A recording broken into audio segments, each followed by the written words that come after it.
Hello साथियों, कैसे हैं। सुयान अकेडमी में फिर से आप लोगों का एक बार हार्दिक स्वागत है। और फर्स्ट गेट की जो हमारी वीडियो लेक्चर सीरीज है, इसके अंदर हम लोग जो अभी तक इलेक्ट्रॉनिक्स का जो पोर्शन चल रहा था उसके लगभग जो हमारा इलेक्ट्रॉनिक्स के एंडिंग पोर्शन पे है, ठीक है। और इलेक्ट्रॉनिक्स के बाद में डिजिटल इलेक्ट्रॉनिक्स स्टार्ट करेंगे कुछ एक या दो वीडियो के बाद में। तो अभी जो हम चल रहे थे इसके अंदर इलेक्ट्रॉनिक्स के अंदर, वो हमने लास्ट वीडियो तक हमने फीडबैक तक पढ़ लिया था, ठीक है। कि फीडबैक जो है वो अगर हम करते हैं तो दो तीन तरह के फीडबैक हमने देखे थे, जिसके अंदर हमने लास्ट के अंदर जो वैल्यू फाइंड आउट की थी, वो डिवाइड में हर एक जो वैल्यू आ रही थी वो आ रहा था 1 माइनस ए बीटा, ठीक है। वो 1 माइनस ए बीटा है, उसी से सब कुछ डिपेंड कर रहा था कि 1 माइनस ए बीटा पॉजिटिव है, 1 माइनस ए बीटा नेगेटिव है, 1 माइनस ए बीटा जीरो है, तो किस हिसाब से नेगेटिव पॉजिटिव और जो आपका नेगेटिव पॉजिटिव फीडबैक बनेगा, ठीक है। वहाँ मैंने एक चीज़ आपको कही थी कि 1 minus A beta equal to अगर जीरो है, ठीक है, तो इसका मतलब क्या है, ए बीटा इक्वल टू अगर 1 के होता है तो वो क्या होता है, वो जो फीडबैक होता है उसे हम बोलते हैं ऑसिलेटर। यानी कि वहाँ पे क्या है, वहाँ पे है कि आपको आउटपुट या फिर इनपुट एक बार जस्ट देके फिर छोड़ने की जरूरत है। बाद में अगर इनपुट नहीं भी दोगे तो फिर क्या होगा, वो सर्किट अपने आप ही वो जो है इनपुट या आउटपुट वोल्टेज है वो जनरेट कर लेता है, ठीक है। क्योंकि वहाँ पे जो उसकी जो फीडबैक के बाद में जो उसका एम्प्लीफिकेशन कांस्टेंट एफ जो लिखते हैं वो कितना आ रहा था, इनफाइनाइट आ रहा था, ठीक है। तो ये जो केस है ये हम किस में यूज करेंगे, इसी का यूज करके हम ऑसिलेटर को बनाते हैं, यानी कि दोलित्र बनाते हैं। तो आज का जो हमारा टॉपिक रहेगा वो रहेगा दोलित्र। और कल का टॉपिक और आज का टॉपिक, ये सारा का सारा जो वीडियो था वो कुल सब मिला के, जो पिछला वीडियो और ये मिला के आपको सिर्फ और सिर्फ याद करने की चीज़ है, ठीक है। कुछ चीज़ें समझने की है, बाकी चीज़ें जो है वो आपको क्या करना है, दिमाग से याद करना है। मैंने आपको बताया भी था कि आर इन आर आउट उनकी वैल्यू जब निकालते हैं तो किस में डिवाइड में किस में मल्टीप्लाई में आएगा, वो जो फैक्टर है वो वाला आपका, ठीक है ना।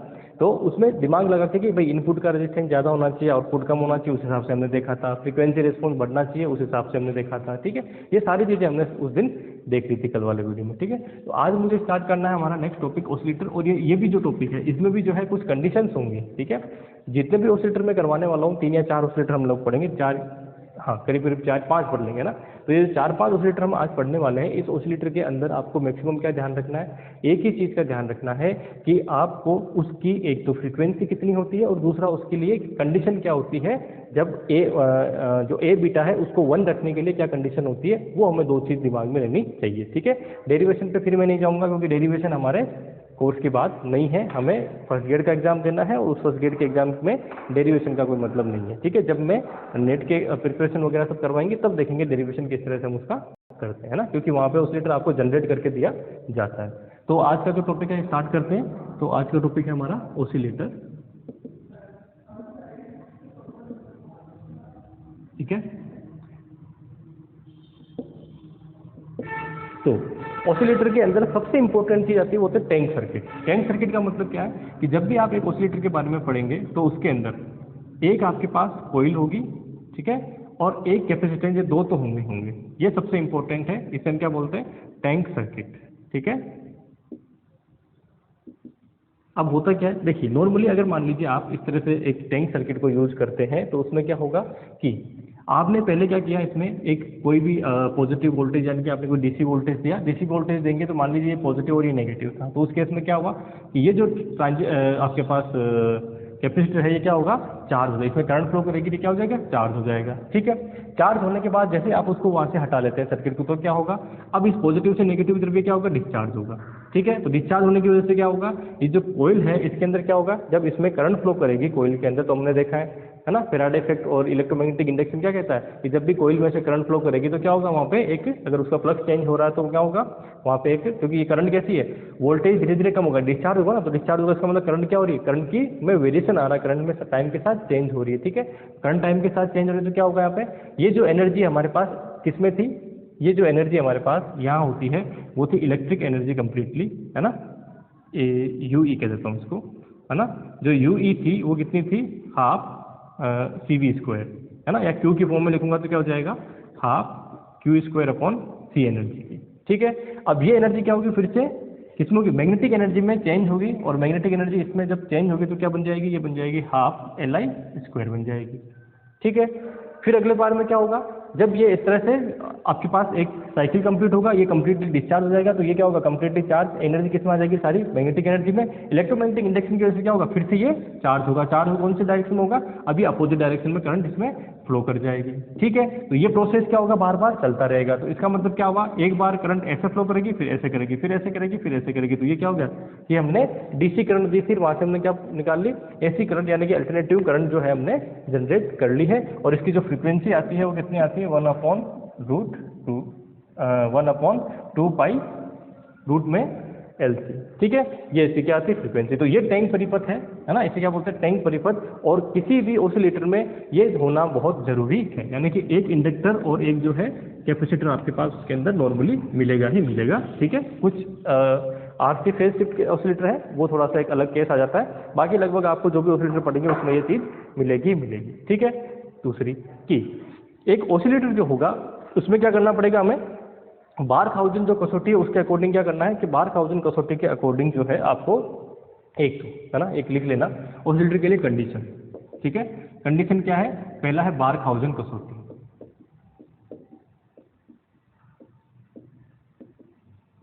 ठीक है, बार्कहाउज़न क्राइटेरिया। तो बार्कहाउज़न जो क्राइटेरिया है वो हाउज़न क्राइटेरिया इंग्लिश में लिखेंगे तो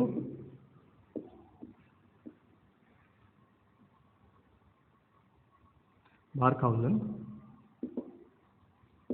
तो बार्कहाउज़न जो क्राइटेरिया है वो क्राइटेरिया क्या होता है वो देखिए। तो बार्कहाउज़न क्राइटेरिया है कि देखो, सबसे पहले जब भी आप ऑसिलेटर यूज करोगे तो मैंने आपको पहले ही बताया था, हमारे पास क्या होगा, एक एम्पलीफायर होगा। ठीक है, वो एम्पलीफायर होगा, उस एम्पलीफायर में हम क्या करते हैं, फीडबैक करते हैं। ठीक है, तो एम्पलीफायर हमेशा कौन सा लेंगे, जो एम्पलीफायर हम लेंगे वो लेंगे कॉमन एमीटर, है ना। और इसीलिए मैंने आपको कॉमन एमीटर के लिए एस पैरामीटर फाइंड आउट करवाए थे। वो इसलिए करवाए थे, कॉमन एमीटर जो है वो बहुत ज़्यादा यूजफुल है हमारे पास। ठीक है, तो कॉमन एमीटर जो है वो इसके अंदर होगा। तो पहली चीज़ क्या हो गई,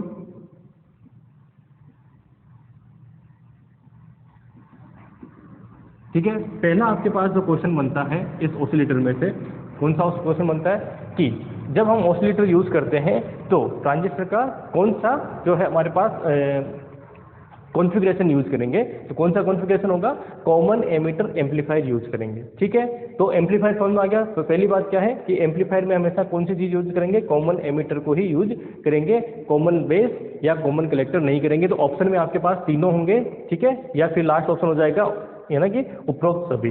तो उपरोक्त सभी देखते हैं हम क्या करेंगे, उसको उपरोक्त सभी को टिक करके आ जाते हैं। लेकिन ऐसा नहीं होता है कि ट्रांजिस्टर, जब भी ऑसिलेटर की बात करते हैं, एम्पलीफायर कोई सा भी होता है उसकी बात करते हैं, तो उसमें कौन सा आता है, कॉमन एमीटर का यूज करते हैं। ठीक है, पहला आपका थ्योरेटिकल क्वेश्चन हो गया यहाँ से।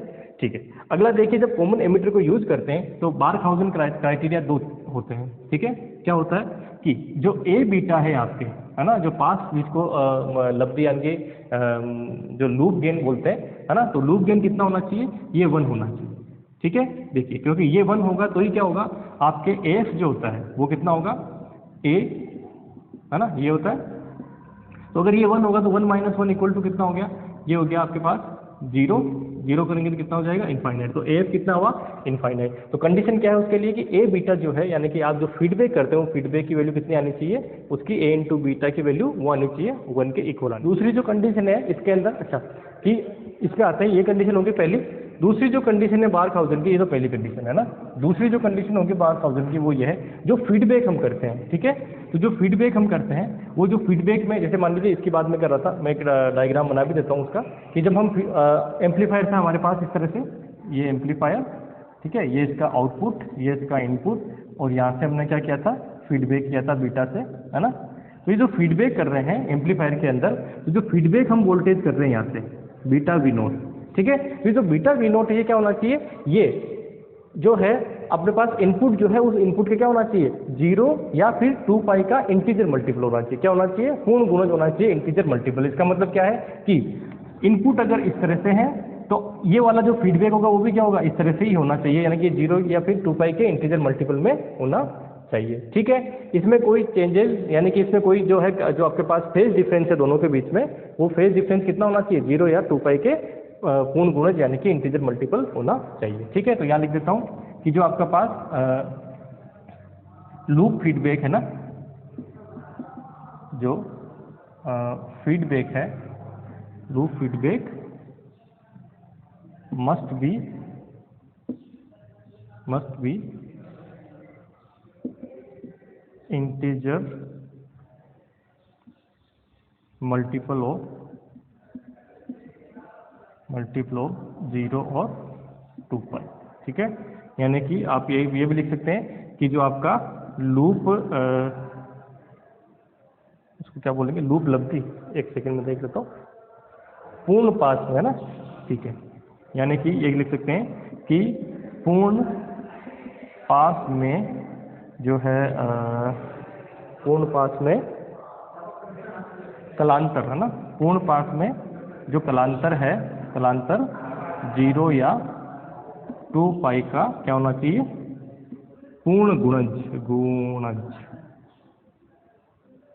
होना चाहिए। ठीक है, तो एक थ्योरेटिकल क्वेश्चन, दूसरा थ्योरेटिकल क्वेश्चन और तीसरा थ्योरेटिकल क्वेश्चन, ये 3 थ्योरेटिकल क्वेश्चन आपके पास यहाँ से बन सकते हैं। किसके लिए, इस कॉमन एमिटर एम्पलीफायर, सॉरी इसमें ऑसिलेटर के लिए। ठीक है, अगला क्या होगा कि जब आप फीडबैक करेंगे तो उस फीडबैक में करते टाइम आपके पास 3 कंपोनेंट होने चाहिए। अब वो 3 कंपोनेंट की मैं बात कर रहा हूँ, ये बार्कहाउज़न क्राइटेरिया दोनों मिला के हो गया।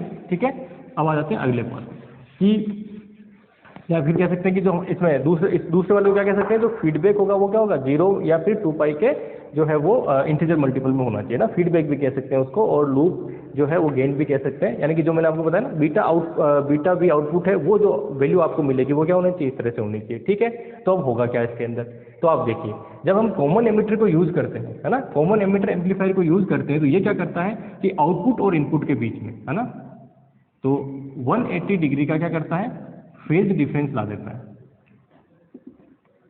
किसके बीच में, फेज डिफरेंस किसके बीच में ला देता है, इनपुट एंड आउटपुट के बीच में। यानी कि इनपुट और आउटपुट की जो वोल्टेज है उसके बीच में ये खुद क्या ला रहा है, 180 डिग्री का फेज डिफरेंस ला रहा है। ठीक है, जब ये 180 डिग्री का फेज डिफरेंस ला रहा है तो इसका मतलब क्या है कि जब हम फीडबैक को यूज कर रहे हैं तो फीडबैक सर्किट होगा, वो सर्किट ऐसा होना चाहिए कि उससे क्या हो, कुल मिला के वापस कितना हो, 180 डिग्री का, मतलब कुल मिला के क्या करना है अपने को कि 2 पाई में लाना उसको। तो 2 पाई में लाना इसका मतलब क्या है कि ये खुद एक एम्पलीफायर यूज करेंगे। सही, चलो मैं एक बार बना देता हूँ कि नॉर्मली जो है इसको भी मिटा देता हूँ, बार्कहाउज़न कसौटी को, है ना। एक जो नॉर्मल ऑसिलेटर होगा वो कैसा होना चाहिए उसकी हम बात कर रहे हैं। ठीक है, तो जो नॉर्मल एक ऑसिलेटर होगा उसमें एक एम्पलीफायर होगा। ठीक है, ये एक एम्पलीफायर हो गया, ये इसका इनपुट हो गया, ये इसका आउटपुट हो गया। ठीक है, इस एम्पलीफायर के बाद में इसको हम इसे ग्राउंडेड करेंगे, यहाँ से एक Z1 और एक इम्पीडेंस लेंगे जो होगा Z2। ठीक है, Z1 Z2 और एक जो होगा इधर से वापस हम फीडबैक करेंगे इसमें, और वो होगा Z3। ठीक है, ये इस तरह का जो है कॉमन एमिटर एम्पलीफायर, सॉरी ये जो एम्पलीफायर है वो इस तरह से आपके पास होगा।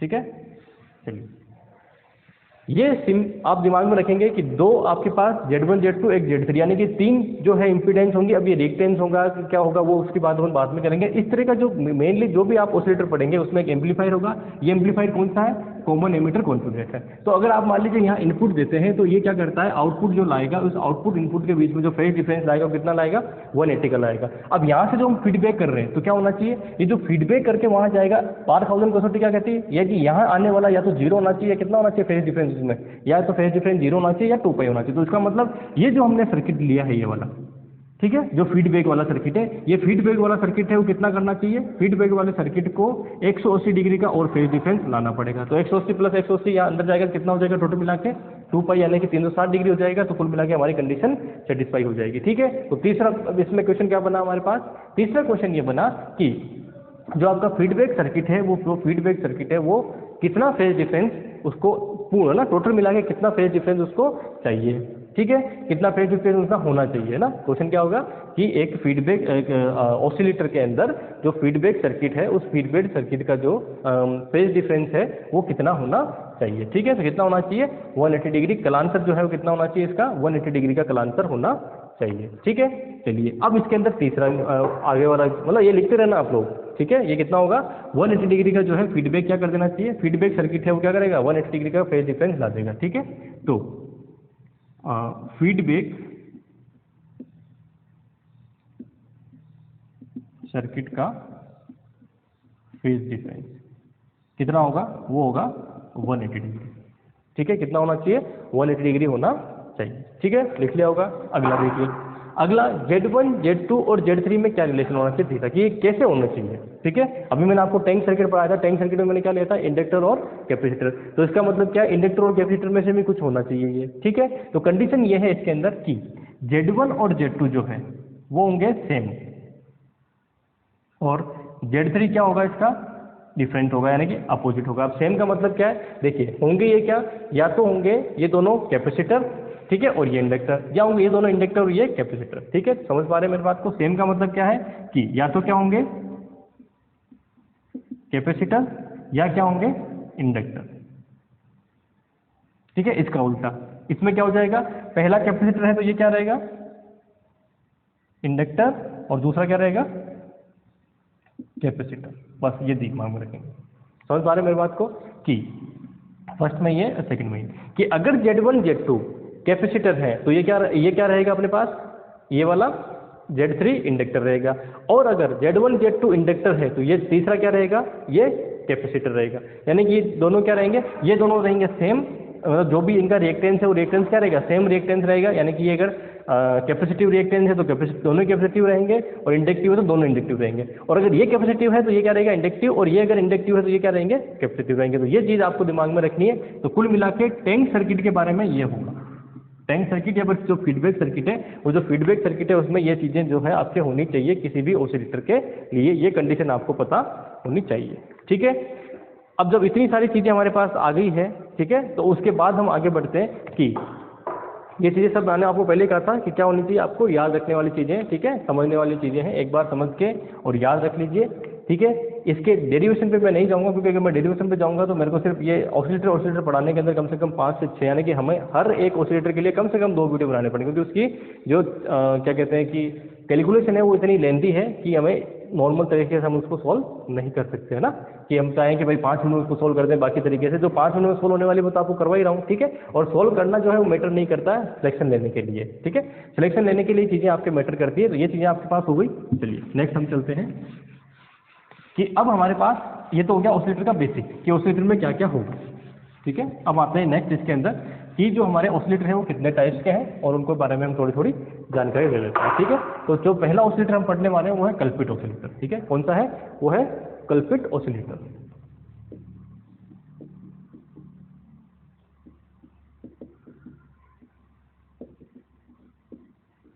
इंग्लिश में हो गया कल्पित और हिंदी में से कहेंगे कल्पित, है ना, डबल टी है, सॉरी, कल्पित डबल टी है यहाँ पर, कल्पित ऑसिलेटर।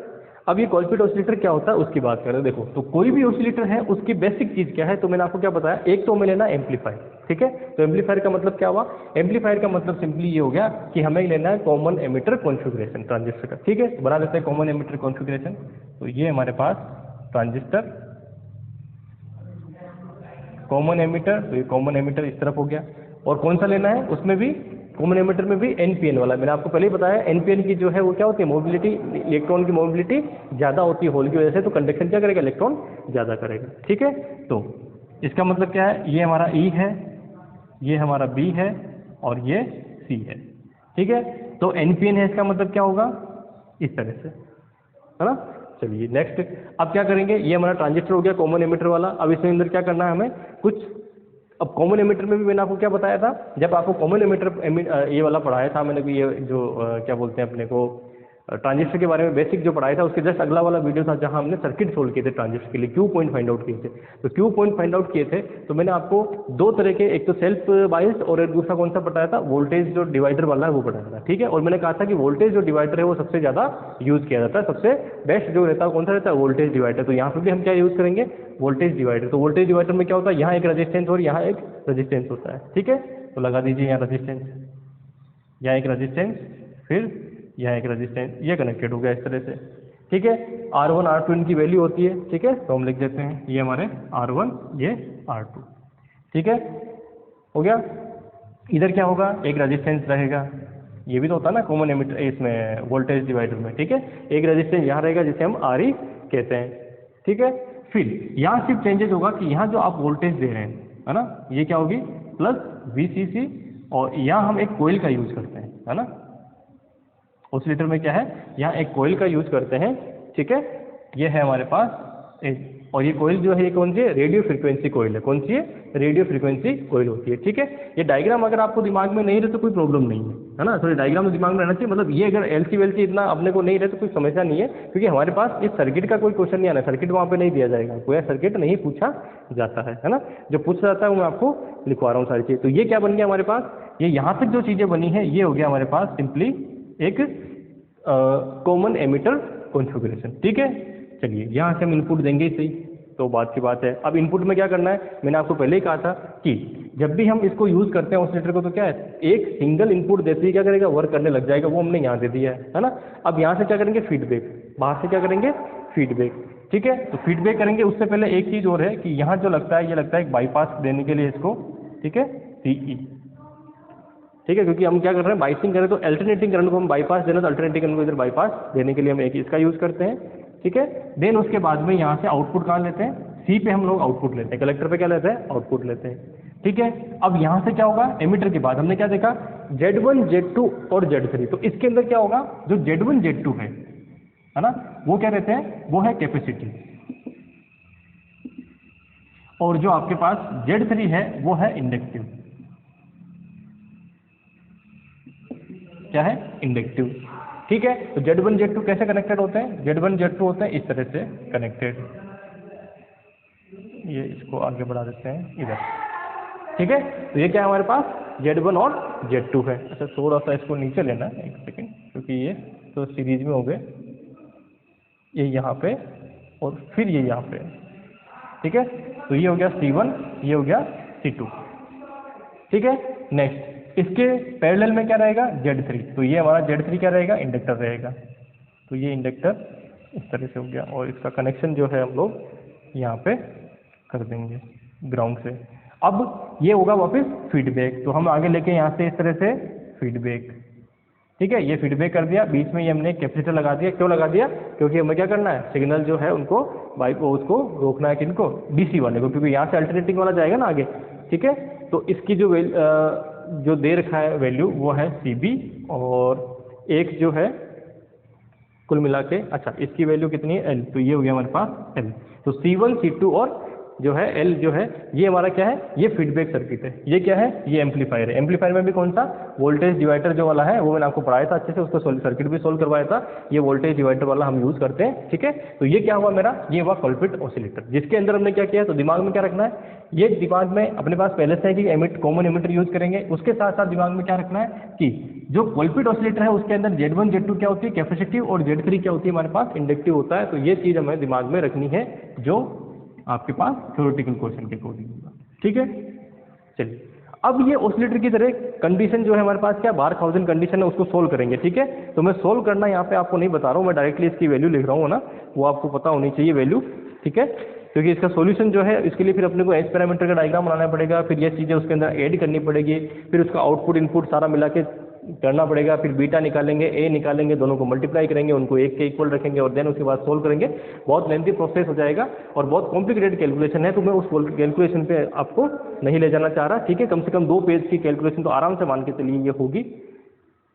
तो मैं डायरेक्टली इसमें लिख रहा हूँ कि इसकी कंडीशन क्या होगी, ठीक है। तो कंडीशन सबसे पहले क्या है, बारखाउज़न कंडीशन अगर लगाते हैं तो ये ऑसिलेटर कब काम करेगा, तो पहली कंडीशन है इसकी कि HFE जो है वो ग्रेटर देन इक्वल होना चाहिए C1/C2 से, बस ये कंडीशन आपको ध्यान रखनी है। ये क्या है, इसकी कंडीशन है, ठीक है, कि ये कब काम करेगा, जब HFE जो है वो ग्रेटर देन इक्वल होगा C2, अच्छा सॉरी C2/C1 है ना, फीडबैक वाला C2/C1 है, क्या है, C2/C1 है। तो ये क्या होनी चाहिए, ये वैल्यू, ये आपके पास कंडीशन होगी इसके लिए, कल्पित ऑसिलेटर के लिए, और इस पे क्वेश्चन पूछ लेते हैं न्यूमेरिकल, ठीक है। इस पे क्या होता है, न्यूमेरिकल क्वेश्चन पूछ लेते हैं। जब भी आपको न्यूमेरिकल क्वेश्चन देंगे तो सबसे पहले यही होगा, जैसे मान लीजिए इसके न्यूमेरिकल क्वेश्चन क्या आएगा कि आपको C1 C2 और कुछ वैल्यूज आपको दे दी जाएंगी, और उसके बाद ये पूछा जाएगा, ठीक है, कि जो ये कैपेसिटर सॉरी ये जो कल्पित ऑसिलेटर है, ये ऑसिलेटर एक ऑसिलेटर की तरह बिहेव करेगा या नहीं करेगा, या फिर इसको बोलते हैं सस्टेन है कि नहीं है, स्वपोषित है कि नहीं है ना। तो सस्टेनेबल कब होगा, जब ये इक्वेशन होगी तो ये ऑसिलेटर की तरह वर्क करेगा, नहीं तो क्या होगा, एक बार आप इसको इनपुट देंगे, थोड़ी देर चलेगा और फिर क्या हो जाएगा, बंद हो जाएगा, क्योंकि एनर्जी लॉस हो जाएगी, ठीक है, जब तक कि आपके पास ये कंडीशन नहीं रहेगी, ठीक है। जब ये कंडीशन आ जाती है, मान लीजिए ये कंडीशन है आपके पास फुलफिल, तो ये ऑसिलेटर क्या करेगा, ऑसिलेट करने मतलब इसमें फ्रीक्वेंसी जनरेट होगी, तो वो जो जनरेट होगी फ्रीक्वेंसी, जो आउटपुट जनरेट होगा, उस आउटपुट जनरेट की फ्रीक्वेंसी कितनी होगी, ठीक है, वो मुझे फाइंड आउट करना है। तो जो आउटपुट की फ्रीक्वेंसी होगी वो फ्रीक्वेंसी कितनी हो जाएगी, जो फ्रीक्वेंसी होगी वो होगी 1/2π और रूट में 1/LC, ठीक है, रूट में 1/LC, और ये जो C होगा ये क्या होगा, 1/C इज इक्वल टू होगा 1/C1 प्लस 1/C2।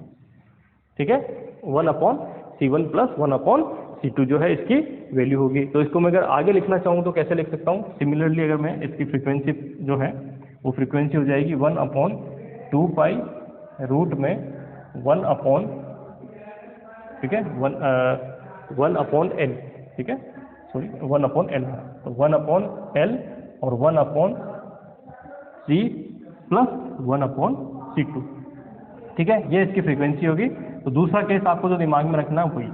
तो कल्पित ऑसिलेटर के लिए कंडीशन, सबसे पहले बारखाउज़ेन कंडीशन, यानी कि ए बीटा जो है वो 1 के बड़ा होना चाहिए, 1 के इक्वल होना चाहिए। वो कौन सा केस है? वो ये वाला केस है कि जब तक ये कंडीशन फुलफिल नहीं होती है तब तक, जब तक ये कंडीशन फुलफिल नहीं होती है तब तक क्या होगा? जो ऑसिलेटर है आपका वो क्या होगा? सस्टेनेबल नहीं होगा, स्वपोषित नहीं होगा। वो उसकी कंडीशन है, उसके बाद ऑसिलेटर वर्क करेगा, और जब ये वर्क करेगा तो फ्रीक्वेंसी कितनी होगी? ये इतनी फ्रीक्वेंसी इसकी होगी। ये कल्पित ऑसिलेटर के बारे में आपको मोटी मोटी जानकारी होगी। ठीक है, अब आते हैं नेक्स्ट में क्लैंप ऑसिलेटर। ठीक है, ठीक है, क्लैंप और कल्पित दोनों एक ही है, बस थोड़ा सा उसमें चेंजेस है, कोई ज़्यादा इसमें वो नहीं है। ठीक है, दूसरा जो ऑसिलेटर है वो कौन सा है? क्लैंप।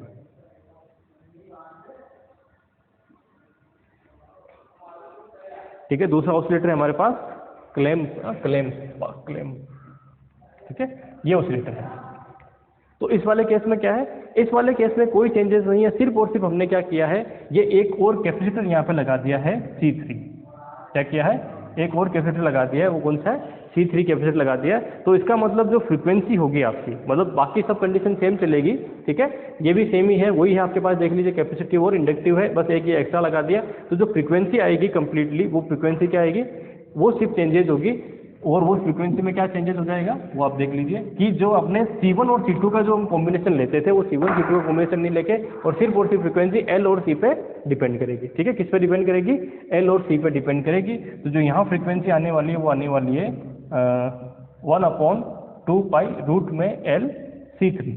ठीक है, C1 C2 का उसमें कोई रोल रहता नहीं है। क्यों नहीं रहता है? क्योंकि 1/C3 जो है, क्योंकि 1/C3 है वो ग्रेटर देन होता है 1/C1 प्लस 1/C2 से। ठीक है, तो इसका मतलब क्या है? क्लैंप और कल्पित में कोई मतलब वो ज़्यादा चेंजेस नहीं है। ठीक है, सिर्फ और सिर्फ क्या चेंजेस है? ये वाला है। और नॉर्मली आप देखिए क्लैंप सर्किट को जो है एग्जाम में पूछा ही नहीं जाता, सिर्फ कल्पित को पूछा जाता है, या फिर इसके आगे वाले जो हम पढ़ेंगे हर्टले, क्योंकि इसमें कोई चेंजेस है नहीं, बस हमने एक ये लगाया, यही कैपेसिटिव है, ये इंडक्टिव है, तो कोई चेंजेस इसमें है नहीं। फ्रीक्वेंसी का भी सेम फॉर्मूला बन रहा है बस आपके पास, क्योंकि ये ग्रेटर देन होता है 1/C3 इससे, तो इसलिए क्या होता है यहाँ पे C3 वाला आ जाता है, बाकी कोई चेंजेस ज़्यादा इसमें है नहीं। ठीक है, चलिए, तो ये होंगे हमारे पास दूसरा वो क्या बोलते हैं। तो आप क्लैंप को अगर दिमाग में नहीं भी रखोगे तो भी आपका काम चल जाएगा। ठीक है, अगला जो ऑसिलेटर हम पढ़ेंगे वो है तीसरा हर्टले ऑसिलेटर। कौन सा है? हर्टले ऑसिलेटर। हर्टले ऑसिलेटर, ठीक है, कौन सा है हमारे पास? हर्टले ऑसिलेटर। अब हर्टले ऑसिलेटर क्या होगा? जस्ट इसका अपोजिट। ठीक है, उसमें क्या हो जाएगा?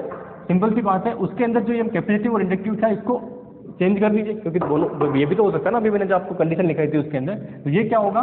ये होगा इंडक्टिव, और ये क्या होंगे? ये होंगे कैपेसिटिव। तो यहाँ चेंजेस होगा, बाकी कोई चेंजेस नहीं है, सेम चीज चलेगी, है ना। यहाँ क्या चेंजेस हो जाएगा आपके पास? यहाँ जो चेंजेस होगा वो इस तरह से कि एक आप क्या लगाएंगे यहाँ पे? इंडक्टर, ठीक है, और यहाँ क्या आ जाएगा? कैपेसिटर। ठीक है, यहाँ क्या आ जाएगा? कैपेसिटर और इंडक्टर। अब क्योंकि दो इंडक्टर चाहिए तो क्या करते हैं? इसी कोइल का जो है मिडिल में से क्या करते हैं? कनेक्शन कर देते हैं, है ना। तो ये इंडक्टर होगा, तो ये इंडक्टर कैसे आएगा कि यहाँ से जो है इस तरह से एक कनेक्शन कर देंगे। तो कुल मिला के क्या होगा? अच्छा, ये ना यहाँ कनेक्शन नहीं है, इसको थोड़ा ऐसे बना देता हूँ ताकि आपको क्लियर रहे। तो ये हमारा L1 है और ये L2 है, ये हमारा C है। ठीक है, तो देखो Z1 Z2 क्या है? इंडक्टिव, और Z3 क्या है? कैपेसिटिव। तो ये हमारे पास बन गया। इसके जो है कोइल के हमने दो पार्ट कर रखे हैं यहाँ पे, है ना, L1 और L2 दो पार्ट हमने कर रखे हैं इसके। ठीक है, अच्छा, आपको स्टैंडर्ड बुक के अंदर इसको L2 का है तो इसको L2 ले लीजिए, इसको L1 ले लीजिए ना। स्टैंडर्ड बुक में इस तरह से कहा गया, तो L2 L1 जो है वो इस तरह से है। ठीक है, आगे समझ में? बाकी कोई चेंजेस नहीं, क्योंकि वही कॉमन एमिटर में भी क्या लेना है? कॉमन एमिटर में अंदर हमको जो है ये यूज करना है, कौन सा? वोल्टेज डिवाइडर वाला जो है वो यूज करना है। ठीक है, तो ये हमारा क्या हो गया? ये हो गया हमारा पास सर्किट किसका? हर्टले के लिए। ठीक है। अब हर्टले के लिए क्या कंडीशन होगी कि हर्टले स्लो अपोजिट हो, उसके लिए क्या कंडीशन होगी उसकी हमें बात करनी है, और उसकी फ्रीक्वेंसी कितनी होगी उसकी हमें बात करनी है, क्योंकि फ्रीक्वेंसी में ऑब्वियस सी बात है।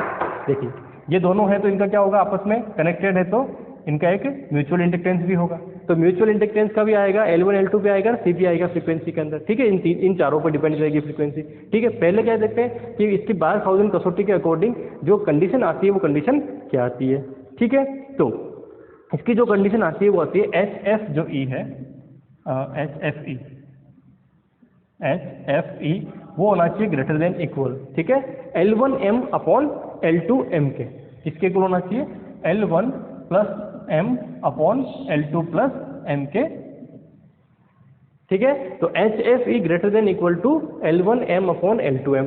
वहाँ क्या था, C2 अपॉन C1 वाले में, है ना, वहाँ क्या था C2 अपॉन C1। तो ये दिमाग में रखना कि ये जो कंडीशन है इसके अंदर क्या है, ये भी L1 अपॉन L2 डिपेंड किस पे कर रहा है, HFE जो है वो सिर्फ इस पे डिपेंड कर रहा है, यहाँ जो चीज़ लगी हुई है, ठीक है। उसमें क्या था, C1 ऊपर था, C2 नीचे था, तो C2 अपॉन C1 था। इसमें क्या L1 नीचे है, L2 ऊपर है, तो क्या है L1 अपॉन L2, लेकिन साथ में क्या हो रहा, प्लस के अंदर MR। तो याद रखने का तरीका बड़ा सिंपल है, ठीक है। चलिए इस वाले केस के अंदर जो फ्रीक्वेंसी आती है आपकी फाइनल, ठीक है, वो फ्रीक्वेंसी कितनी आती है, तो फाइनल जो फ्रीक्वेंसी आपको मिलेगी वो मिलेगी इसमें 1/2 रूट में L1 L2 है ना, तो L1 plus L2 plus L1 plus L2 plus 2M, है ना, क्योंकि दो बार म्यूचुअल करना, तो 2M इंटू C, ठीक है। होता क्या है 1/√LC, भाई अगर डायमेंशनली देखोगे तो क्या होगा 1/2 2 पाई कॉन्स्टेंट है, उसके बाद में नीचे √LC, तो √LC तो मल्टीप्लाई में होगा ही होगा। अब यहाँ पे L क्या है, L1 है, L2 है, M भी है, तो क्या होगा L1 प्लस L2, और क्योंकि इसका म्यूचुअल इस पर, इसका म्यूचुअल इस पर, तो क्या आएगा 2M। तो ये दिमाग में रखने की चीज़ आ गई कि इस तरह से हम इसकी क्या निकालेंगे, फ्रीक्वेंसी निकालेंगे, ठीक है। ये हो गया हमारे पास हर्टले ऑसिलेटर, ठीक है। अब सबसे इंपॉर्टेंट एक और बचता है वो है RC। जो RC है इसके अंदर ये सारी चीज़ें हैं वो यूज नहीं होती है, ठीक है। इसे बोलते हैं RC फेज शिफ्ट ऑसिलेटर, ठीक है। क्या बोलते हैं, RC फेज शिफ्ट ऑसिलेटर, ठीक है। अब RC फेज शिफ्ट का मतलब नाम से पता है कि जो फेज शिफ्ट हम करेंगे यहाँ से, है ना, वो किसकी वजह से करेंगे, RC जो है यानी कि रेजिस्टेंस और जो कैपेसिटर है उसके जो है कॉम्बिनेशन से इसको करेंगे, ठीक है। तो यहाँ फिर से चेंजेस होगा, मतलब ये चीज़ें सेम चलेगी, क्योंकि मैंने आपको स्टार्टिंग में बता दिया कि इसमें कोई चेंजेस नहीं होने वाला, ठीक है। यहाँ क्या होगा, एक रेजिस्टेंस लगा देंगे, वो हमारे पास होगा RL, बस एक तो ये चेंजेस हुआ इसमें, ठीक है। दूसरा एक कैपेसिटर लेंगे, फिर एक रेजिस्टेंस लेंगे, फिर एक कैपेसिटर लेंगे, फिर एक रेजिस्टेंस लेंगे, और फिर एक कैपेसिटर, ठीक है। फिर उसके बाद में यहाँ से एक रेजिस्टेंस। तो ये RC क्या है, कॉम्बिनेशन हुआ, ये क्या हुआ RC का सबका कॉम्बिनेशन हुआ, ठीक है। तो ये C और ये वैल्यू R, और इसकी जो वैल्यू होती है वो RL माइनस, है ना, क्योंकि इसको जब इक्वेशन सोल्व करते हैं तो इसका ध्यान रखा जाता है, इसकी जो वैल्यू आती है वो R माइनस HIE आती है, ठीक है। ये कितनी आती है, R माइनस HIE आती है, जिसे हम R डैश कहते हैं, ठीक है। इनका क्या करना है, फीडबैक, ठीक है। इनसे क्या होगा, फीडबैक होगा, तो फीडबैक कर दीजिए। तो ये कनेक्शन होगा यहाँ से इस तरह से, ये इस तरह से, और ये लास्ट में जाके इधर फीडबैक कर देगा, ठीक है। तो ये हमारे पास क्या बनेगा, RC फेज शिफ्ट। अब आप एक चीज़ देखिए, थोड़ी देर पहले, अब यहाँ से समझने वाली चीज़ है, तो थ्योरेटिकल क्वेश्चन बनेगा, और जो नेट में भी पूछा गया था क्वेश्चन, है ना, ये क्वेश्चन क्या पूछा गया था, नेट में पूछा गया था। तो आप यहाँ से देखिए कि मैंने आपको स्टार्टिंग बताया था कि जब भी ऑसिलेटर की बात करते हैं तो ये जो हमारा कॉन्फ़िगरेशन है कॉमन एमिटर, ये कितना फेज शिफ्ट दे देता है, ये अगर फेज शिफ्ट की बात करूँ तो फेज शिफ्ट देता है 180 डिग्री। हम क्या कहते हैं कि जो आउटपुट में जाके वापस इधर जो इनपुट जा रहा है, तो कुल मिला के टोटल कितना आना चाहिए, फेज शिफ्ट 2 पाई आना चाहिए, यानी कि 360 डिग्री आना चाहिए। तो जब इसने 180 डिग्री दे दिया है, तो ये वाला जो RC है, तीनों का कॉम्बिनेशन, ये कितना देगा, फिर से यहाँ पे 180 डिग्री देगा। तो 3 RC मिलकर कितना दे रहे हैं, फेज शिफ्ट 180 डिग्री दे रहे हैं। तो एक RC कितना दे देगा, 180 डिग्री बटा 3, यानी कि 60 डिग्री का फेज शिफ्ट दे देगा। अगर मान लीजिए ये यहाँ से 4 होता तो कितना का देता, तो 180 डिवाइडेड बाई 4। ये अगर 5 होता तो कितना का देता, 180 डिवाइडेड बाई 5। तो ऐसा क्वेश्चन इसमें पूछा गया था। RC जो फेज शिफ्ट है, जो RC जो कॉम्बिनेशन है इसका, उस RC कॉम्बिनेशन को क्या किया, कम ज़्यादा करके, भाई 3 का तो अपन क्या पढ़ते हैं, तो 3 का कितना है, 3 का तो 60 डिग्री है, लेकिन मान लीजिए ये अगर चेंज कर देता है, 4 कर देता है, तो कितना होगा, तो आप जान सकते हैं 4 देखो कितना हो जाएगा, ठीक है। एक कितना देगा, 45 डिग्री का फेज शिफ्ट देगा, ठीक है। चलिए, तो ये कंडीशन जो है वो आपको दिमाग में होनी चाहिए कि एक आरसी जो है, यानी कि या ये दिमाग में रखना है कि टोटल मिला के जितने भी आरसी कॉम्बिनेशन है वो कुल मिला के कितना देंगे, 180 डिग्री का फेज शिफ्ट देंगे। तो थ्योरेटिकल क्वेश्चन या फिर न्यूमेरिकल क्वेश्चन है ना, न्यूमेरिकल क्वेश्चन जो मैक्सिमम लोग 99% लोग नहीं कर पाएंगे वो ये है, ठीक है, कि ये जो है आरसी अगर मान लीजिए कम ज़्यादा कर देते हैं तो उसके अकॉर्डिंग कर लेगी, ठीक है। अब यहाँ पे कितने 3 है, तो 3 है, इसका मतलब एक आरसी कॉम्बिनेशन कितना दे रहा है फेज शिफ्ट, 60 डिग्री का फेज शिफ्ट दे रहा है। ये आपका एक थ्योरेटिकल क्वेश्चन फिर से यहाँ से बन गया, ठीक है, कोई समस्या नहीं है यहाँ तक। अब जो है आरसी जो है इसके अंदर क्या कंडीशन होती है उसकी बात मैं करता हूँ, ठीक है। तो जो HFE, हर केस में HFE आएगा ना, तो HFE है वो क्या होना चाहिए, ग्रेटर देन इक्वल टू 56 होना चाहिए। एक ये थ्योरेटिकल क्वेश्चन अगला बन सकता है आपके लिए, ठीक है, ये थ्योरेटिकल क्वेश्चन बन सकता है। अगला कि इसके अंदर फ्रीक्वेंसी कितनी आएगी, तो फ्रीक्वेंसी जो आती है वो आती है 1/2 पाई, ठीक है, साथ में रूट का 10 RC है ना, क्या आती है RC, ठीक है। ये आपके पास क्या मिलेगी, वैल्यू मिलेगी, क्योंकि RC क्या होता है, टाइम कांस्टेंट, किसकी इक्वल है, टाइम के इक्वल है, तो 1/टाइम करेंगे तो क्या आ जाएगा, फ्रीक्वेंसी आ जाएगा। सिर्फ और सिर्फ यहाँ पे 2 पाई के साथ साथ ध्यान क्या रखना है, एक रूट में 10 जो है ये वैल्यू आपको मिलने वाली है, बस ये दिमाग में रखना। ये क्या है हमारे पास, RC फेज शिफ्ट ऑसिलेटर है, ठीक है, ये क्या है, RC फेज शिफ्ट ऑसिलेटर। और इसमें थ्योरेटिकल क्वेश्चन जो आपको बनाया जा सकता है दिमाग लगा के, है ना, किसी भी एग्जामिनर के द्वारा, वो है ये वाला कि RC जो है ये पूरा का पूरा जो कॉम्बिनेशन लास्ट में बनेगा ये कितने डिग्री का फेज शिफ्ट देगा, यानी कि 180 का देगा। अब जितने हैं उतने का क्या करो, डिवाइड कर दो, तो एक कितने का देगा वो आपको पूछा जा सकता है ना। ये नेट का क्वेश्चन है ना, ये क्वेश्चन किसका है, इतना सिंपल सा क्वेश्चन है, वो नेट का है। दिमाग में क्या रखना, अगर आपके दिमाग में ऑसिलेटर की बेसिक है जो मैंने आपको स्टार्टिंग में पढ़ाएगा, कितना फेज शिफ्ट होना चाहिए, कौन सा क्या होना चाहिए, AB का मान कितना होना चाहिए, तो सारी चीज़ें आप आराम से कर जाओगे, ठीक है। चलिए, अब इसके अंदर ये इंडक्टिव तो कुछ है नहीं, तो ये लिखना मत, है ना, ये पिछले वाले का था, ये हटा देता हूँ मैं, सिर्फ आपको ये चीज़ें लिखूंगा। हो गया RC फेज शिफ्ट, कोई समस्या नहीं है इसके अंदर। चलिए, और ये कंडीशन कब मिलेगी आपको, जब R = RL होगा, तो आपको नॉर्मली यही क्वेश्चन में दिया जाएगा R = RL, देन उसके बाद में इक्वेशन पूछ ली जाएगी। तो कुल मिला के ये सारी जो है इक्वेशंस आपने देख ली है। अब दूसरा एक और जो इसमें बचता है वो बचता है वेन ब्रिज, ठीक है। अब वेन ब्रिज के लिए क्या है, वेन ब्रिज के लिए सीधा सीधा मैं टैंक सर्किट बना रहा हूँ, बाकी तो कोई ऑसिलेटर के साथ उसको कनेक्ट करना है। और उसमें क्या होता है, RC कॉम्बिनेशन एक सीरीज और एक पैरेलल कॉम्बिनेशन होता है, वो मिला के क्या होता है, सीरीज वाले में अपन इनपुट देते हैं, और जो पैरेलल वाला कॉम्बिनेशन है RC का, उसके अंदर हम क्या देखते हैं, उसके अंदर आउटपुट लेते हैं, ठीक है।